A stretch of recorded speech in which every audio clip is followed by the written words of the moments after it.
Rom, Caput Mundi, das Haupt der Welt.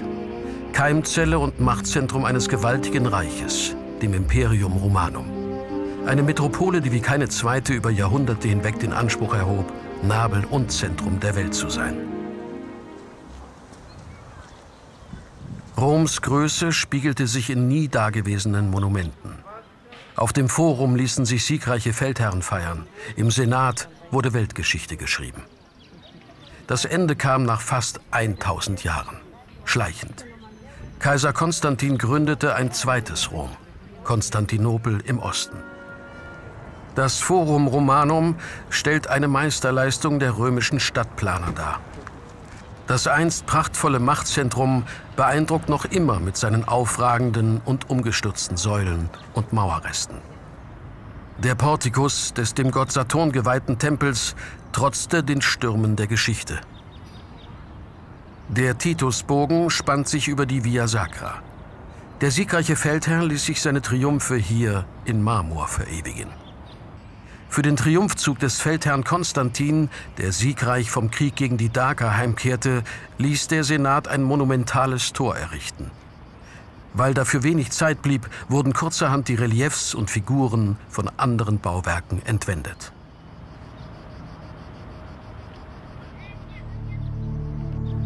Solange das Kolosseum steht, solange besteht Rom.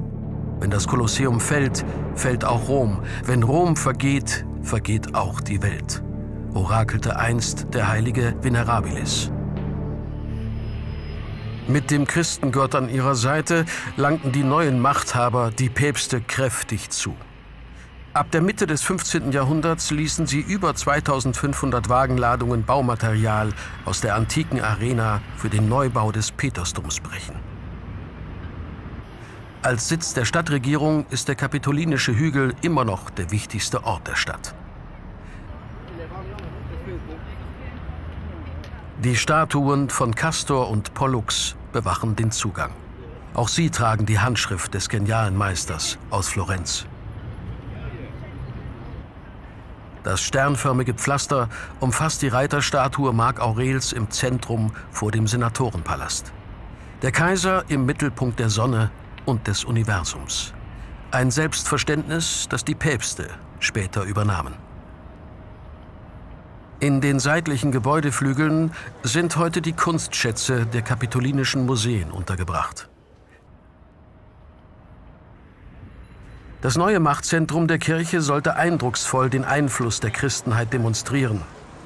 Päpste hatten keine Skrupel, als es darum ging, die finanziellen Mittel für diesen gewaltigen Bau aufzutreiben.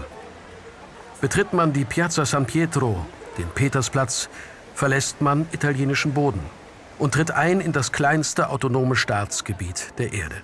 Klein, aber mächtig.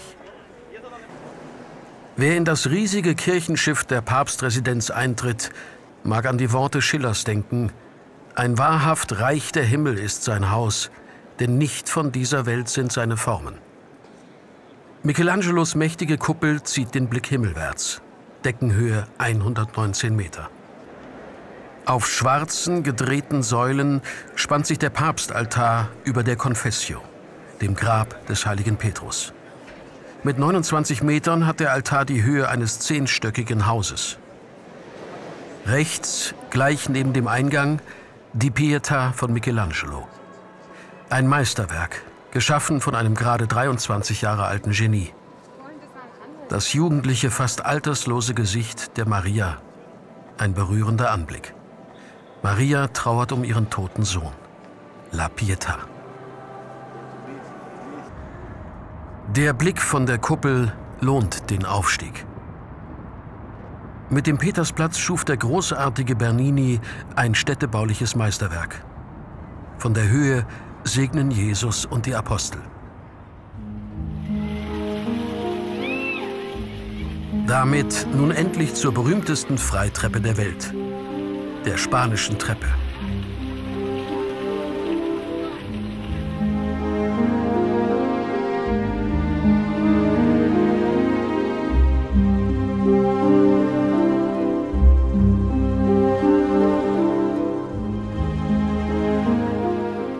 Jeder Romreisende muss einfach auf ihren Stufen gesessen sein. Piazza Navona. Ein Zauberwort mit magischer Anziehungskraft.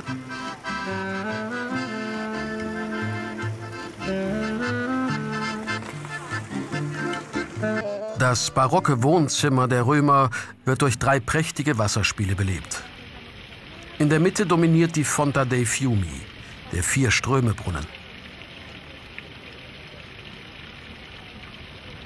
Berninis lebenspralle Statuen stellen Donau, Rio de la Plata, Ganges und den Nil dar, die wiederum die 4 damals bekannten Kontinente repräsentieren.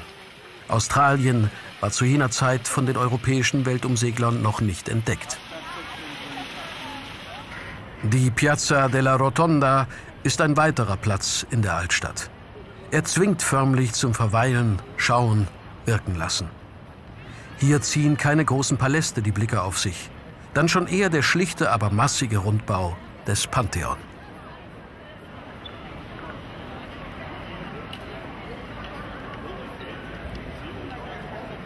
Das kreisrunde Dach misst 43 Meter im Durchmesser und ist damit größer als die Kuppel im Petersdom. Abbild der Erde und des himmlischen Gewölbes. Rom als Zentrum der Welt. Die ausladende Marmorszenerie mit Neptun und seinen Spießgesellen lehnt sich an den Palast der Herzöge von Poli an. Papst Clemens XII. Hatte ihn im 18. Jahrhundert zur Freude der Römer in Auftrag gegeben. Gestaltet wurde das spätbarocke Meisterwerk vom bis dahin unbekannten Niccolò Salvi. Auch als verantwortlicher Baumeister nicht weniger streng als der herrische Neptun. Wer 3 Münzen mit der richtigen Technik ins Wasser wirft, kehrt in die ewige Stadt zurück, heißt es. Nur wer die Münze mit der rechten Hand über die linke Schulter wirft, und das 3-mal, hat sich die Garantie erkauft.